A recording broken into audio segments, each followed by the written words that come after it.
Assalamualaikum warahmatullahi wabarakatuh. Perkenalkan, nama saya Feby Fitriani. Saya selaku perwakilan dari kelompok 9 yang akan menjadi moderator. Di sini kami akan menjelaskan tentang destinasi Kampung Panglong yang terletak di Berakit, tepatnya di Pulau Bintan. Nah, di sini juga ada rekan-rekan saya yang bernama Dewi, Meta, Austin, dan juga Dia. Kami di sini akan menjelaskan tentang Kampung Panglong. Di sini saya akan menjelaskan tentang profil destinasi Kampung Panglong ini berada di Desa Berakit, tepatnya di utara Pulau Bintan. Nah, biasanya di Kampung Panglong ini adalah pemukiman para orang-orang laut atau biasanya yang dikenal dengan suku-suku laut. Nah, yang dulunya mereka ini adalah orang-orang yang tinggal di perahu dengan berpindah-pindah. Jadi mereka memutuskan untuk tinggal di Kampung Panglong ini karena memang Kampung Panglong ini itu kampung yang dekat dengan pesisir laut. Nilai lokal dan budaya. Pertama, membaca alam tanpa GPS. Mereka punya ilmu kuno membaca rasi bintang, arah angin, dan suhu air untuk menentukan arah belayar. Kedua, ambil secukupnya dari laut. Adat mereka melarang sifat serakah. Warga wajib menggunakan alat tradisional seperti serampang atau tombak, dan bumbu bambu agar ikan kecil tidak ikut tertangkap dan terumbu karang tidak akan rusak. Ketiga, pantang larang adat. Jadi mereka percaya laut ada penjaganya. Warga dilarang berteriak, takabur, atau mengotori laut. Keempat, ada sejarah lewat cerita lisan.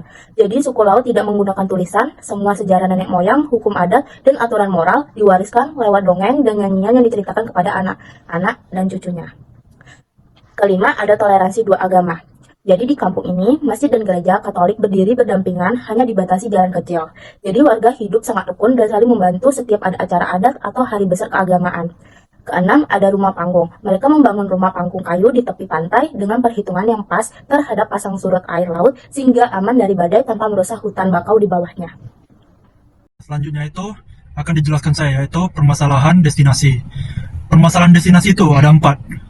Yang pertama itu risiko wisata tontonan atau yang biasa disebut human zoo, yaitu bahaya terbesar adalah jika kehidupan sederhana dan kemiskinan warga hanya dijadikan tontonan atau latar foto estetik bagi wisatawan tanpa memberikan dampak ekonomi yang nyata bagi warga lokal.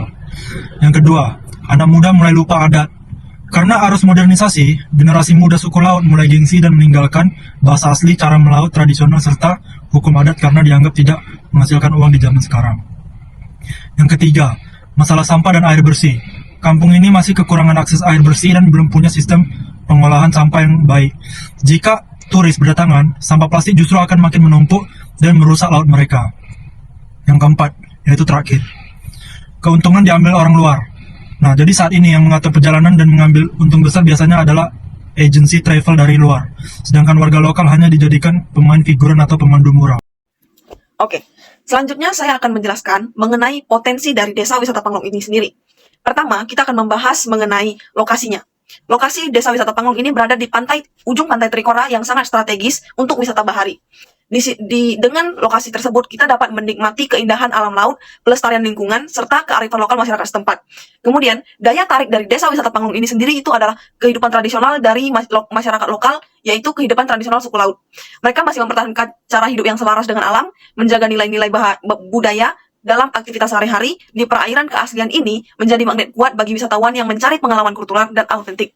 Kemudian yang ketiga, desa Panglong ini dikenal dengan peninggalan bersejarah berupa dapur arang yang berbentuk kubah. Struktur ini bukan hanya simbol identitas kampung, tetapi juga menjadi daya tarik wisata, sejarah yang unik dan bernilai edukatif. Dengan kombinasi antara potensi alam dan budaya dan juga sejarah, kawasan ini menjadi peluang besar untuk dikembangkan menjadi bisnis pariwisata berkelanjutan. Dengan pengelolaan yang baik akan mampu meningkatkan kesejahteraan masyarakat lokal sekaligus menjaga kelestarian lingkungan. Sekian penjelasan potensi desa wisata Panglong yang dapat saya sampaikan. Selanjutnya akan dijelaskan oleh teman saya selanjutnya. Pengembangan jangka panjang 3-5 tahun. Yang pertama yaitu pengembangan ekowisata yang menonjolkan budaya suku laut. Nah, ekowisata adalah konsep wisata yang mengutamakan pelestarian lingkungan dan budaya lokal. Nah, pada pengembangan ini bertujuan untuk menjadikan budaya suku laut sebagai daya tarik utama destinasi. Seperti contoh kegiatannya yaitu wisata mengenal kehidupan sehari-hari masyarakat suku laut. Kemudian ada juga pertunjukan budaya dan tradisi lokal. Kemudian juga ada pameran kerajinan tangan khas masyarakat di pesisir. Tentunya juga dibarengi dengan edukasi tentang hubungan masyarakat dengan laut dan di lingkungan. Nah, yang kedua yaitu membuat paket wisata edukatif tentang cara menangkap ikan tradisional. wisatawan tidak hanya berkunjung untuk melihat, tetapi juga bisa belajar langsung tentang bagaimana sih cara menangkap ikan yang dilakukan secara tradisional oleh masyarakat setempat. Kemudian yang ketiga yaitu perluasan fasilitas umum, yang dimana untuk mendukung kenyamanan wisatawan, kita perlu meningkatkan dan menambah fasilitas umum. Contohnya seperti toilet umum yang bersih, tempat istirahat atau seperti gazebo, kemudian area parkir yang lebih luas, papan informasi dan petunjuk arah, dan juga tempat sampah dan fasilitas kebersihan. Oke, kembali lagi bersama saya. Selanjutnya, saya akan menjelaskan apa saja permasalahan utama dari Desa Wisata Panglong ini. Pertama, permasalahan yang paling utama adalah promosi yang masih terbatas. Karena belum banyak wisatawan yang mengetahui keberadaan Kampung Panglong, promosi digital dan media sosial masih kalah dibandingkan destinasi populer lainnya di Bintan. Hal ini menunjukkan perlunya strategi pemasaran yang lebih kreatif dan terarah agar potensi wisata lokal dapat dikenal lebih luas. Kemudian, fasilitas wisata yang masih terbatas. Sarana penunjang seperti pusat informasi wisata dan spot edukasi belum memadai. Pengembangan fasilitas ini penting untuk meningkatkan kenyamanan wisatawan sekaligus memperkuat citra Kampung Panglong sebagai destinasi ekowisata yang berdaya saing. Kemudian ada ancaman lingkungan di mana kerusakan ekosistem mangrove dapat berdampak langsung pada kehidupan nelayan dan kelestarian budaya suku laut. Oleh karena itu, pengelolaan wisata harus memperhatikan aspek keberlanjutan agar modernisasi tidak menghilangkan nilai-nilai budaya dan keseimbangan alam. Dengan memahami ketiga permasalahan ini, kita dapat merumuskan solusi yang tepat untuk mengembangkan pariwisata Kampung Panglong secara berkelanjutan dan berorientasi pada kesejahteraan masyarakat lokal. Selanjutnya akan dijelaskan oleh teman saya. Nah, di sini saya akan menjelaskan tentang tren wisata. Tren wisata itu ada wisata edukasi. Jadi, para turis atau para wisatawan itu akan mengenal tentang kehidupan suku laut atau budaya-budaya lokal suku laut, dan juga bisa belajar tentang gimana sih hidup di pesisir pantai atau di tengah-tengah laut. Kedua itu ada ekowisata dan komunitas based tourism. Di sini ada meningkatnya minat wisata terhadap konservasi mangrove dan lingkungan pesisir alami. Jadi wisatawan yang mencintai alam mungkin akan tertarik untuk datang ke Kampung Panglong ini dan ikut menjaga kelestarian mangrove yang ada di Kampung Panglong. Terus di sini juga ada wisata berbasis komunitas melibatkan masyarakat lokal sebagai pelaku utama ekonomi wisata di Kampung Panglong Rakit. Nah, maksudnya masyarakat lokal ini nggak hanya menjadi penonton, tetapi juga bisa ikut seperti menjadi guide atau menjual UMKM lokal, terus juga menjual makanan khas yang bisa menghasilkan. Selanjutnya ada target pasar.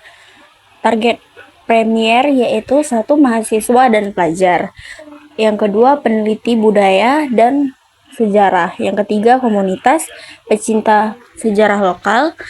Terus ada juga target sekunder yaitu wisatawan domestik dari Batam, Tanjung Pinang, dan Pekanbaru. Yang kedua wisatawan mancanegara dari Singapura dan Malaysia. Segmentasi usianya itu usianya dari 17 sampai 45 tahun. Yang kedua ada pencinta budaya dan fotografi. Yang ketiga ada wisatawan edukatif dan keluarga. Terus ada karakteristik pasar, yaitu satu, tertarik pada pengalaman autentik. Dua, menghargai warisan budaya lokal. Tiga, aktif di media sosial dan digital. Selanjutnya yaitu strategi pemasaran akan dijelaskan oleh saya. Nah, strategi pemasaran ini ada 4. Yang pertama itu digital marketing, yaitu konten Instagram, TikTok, dan YouTube menampilkan kehidupan unik suku laut dan sejarah dapur arang. Yang kedua itu kolaborasi, yaitu kerjasama dengan travel agent Batam dan Bintan, yaitu mengundang influencer wisata untuk memperluas jangkauan. Yang ketiga itu event budaya, festival budaya suku laut, lomba fotografi dan videografi untuk menarik wisatawan. Yang keempat, terakhir, yaitu paket wisata edukasi, seperti tur sejarah dapur arang, edukasi konservasi mangrove, dan pengalaman menjadi nelayan sehari. Kesimpulan, Kampung Panglong berakhir merupakan destinasi wisata budaya dan sejarah yang memiliki keunikan luar biasa, mencakup kehidupan asli suku laut, rumah panggung pesisir yang khas, serta dapur arang peninggalan bersejarah yang masih terawat. Destinasi ini menawarkan pengalaman autentik yang tidak ditemukan di tempat lain di Kepulauan Riau. Dengan potensi besar sebagai wisata, budaya, dan ekowisata, Kampung Panglong Berakait memerlukan peningkatan promosi digital, pengembangan fasilitas wisata, serta pelestarian ekosistem mangrove dan budaya suku laut agar mampu menarik lebih banyak wisatawan domestik maupun mancanegara serta berkelanjutan.